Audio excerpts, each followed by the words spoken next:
Vierge et ascendant Vierge, dans votre horoscope de ce mois de mai, on a plutôt des bonnes nouvelles, hein. On démarre avec un soleil en Taureau dans votre secteur 9. C'est un secteur jupitérien, donc un secteur de joie, de profit, de bien-être, mais aussi de justice. C'est-à-dire que, si vous avez des problèmes, administratifs, juridiques et cetera, on peut vous donner raison pendant cette période, étant donné que le soleil est en harmonie avec vous. Mais vous pouvez aussi, c'est un secteur de voyage, vous préparer de belles vacances, ou alors prendre quelques jours, hein, étant donné que tous les ponts du mois de mai, vous connaissez. Donc ce sera une période, peut-être vous serez plus détendu que d'habitude, parce qu'en tant que Vierge, vous êtes quand même des grands nerveux, hein, ça se voit pas. Vous ne le montrez pas, mais bon, la nervosité est là et vous devriez saisir toutes les occasions de vous détendre, hein, pendant cette période. Parce que après, quand le Gémeaux va arriver, certes, il y a de très bons aspects cette année sur le Gémeaux, puis Jupiter va rentrer en Gémeaux aussi, mais bon, pour vous, c'est un signe qui peut accentuer votre nervosité. Vous pouvez être excité parce que, bon, vous êtes sur le point d'atteindre l'un de vos objectifs, ou parce que vous allez passer des examens, vous allez avoir, vous voyez, quelque chose d'important, hein, qui peut se passer. Donc, pareil, ça accentuera votre nervosité, hein. Je vous précise que le Gémeaux, ce sera à partir du 20, bien évidemment. Dans le domaine des activités, Mars va être en Bélier. Elle est chez elle, la planète, donc bien évidemment, elle est très forte. Pour vous, c'est le secteur 8, c'est un secteur qui est ambigu, comment dire, pas ambigu, qui est vraiment, c'est ou tout l'un ou tout l'autre, hein. Alors, on peut l'interpréter dans son aspect financier, c'est-à-dire que vous allez devoir vous battre pour récupérer de l'argent qu'on vous doit, qui peut être une indemnité, un héritage, des dettes qu'on a à votre égard, ou que c'est vous qui allez être obligé de rembourser quelque chose, c'est possible aussi. Donc on a ce versant possible, éventuel, pour interpréter cette position de Mars.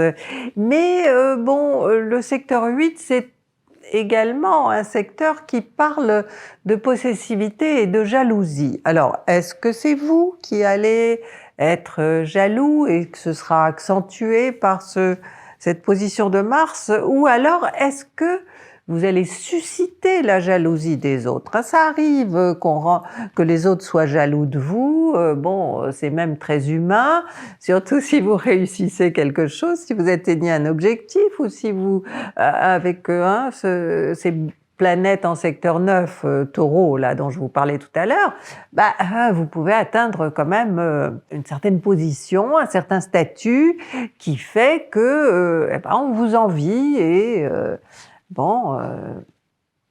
il n'y a rien à faire, hein, simplement laissez passer.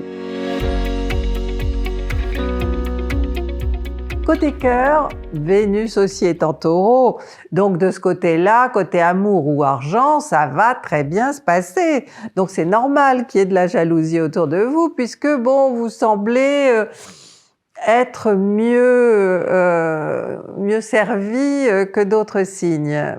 Quoique, ce mois de mai est quand même plutôt un bon mois, hein, en apparence en tout cas. Bon, alors, cette Vénus du Taureau, qu'est-ce qu'elle peut vous faire? D'abord, vous pouvez passer de très agréables moments de détente, hein, je vous en parlais tout à l'heure. Tout ce qui est en secteur 9 peut vous inciter à vous désénerver, à être dans la détente, les loisirs, les vacances. Comme il y a beaucoup de ponts, peut-être que vous allez prendre quelques jours, vous allez cumuler des RTT avec les congés, et que finalement, ce sera un petit peu comme des vacances pour vous. D'un autre côté, si vous êtes en couple, vous aurez des centres d'intérêt en commun, hein, ça vous rapprochera. Après le 23, Vénus sera en Gémeaux et sera en haut de votre ciel. Alors ça, c'est peut-être un petit peu plus compliqué parce que Elle est dispersée, cette Vénus des Gémeaux, elle n'est pas très fiable.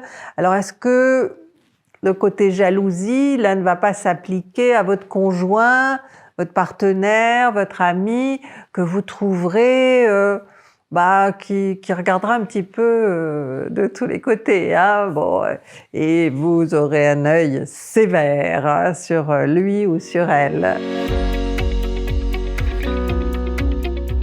De bonnes journées le 7, le 13, le 22 et le 27 aussi. Pour tout ce qui est du secteur 9, sont des journées où on vous donnera raison, où vous vous détendrez, vous serez beaucoup moins nerveux. Et bon, la dernière date, peut-être que vous atteindrez l'un de vos objectifs, hein, vous aurez mis le turbo. J'espère que vous avez apprécié cette vidéo. Alors du coup, un petit pouce, vous vous abonnez. Nous avons beaucoup parlé d'amour, donc si vous voulez faire des rencontres qui sont basées sur vos compatibilités astrologiques, eh bien vous allez sur notre application 12, vous la téléchargez, vous verrez, c'est très facile. N'oubliez pas nos réseaux sociaux, nos lives du mardi et du vendredi, ainsi que bien sûr les consultations que nous vous donnons, Zoé et moi, pour vous expliquer votre thème. Je vous souhaite un très bon mois de mai, à très vite.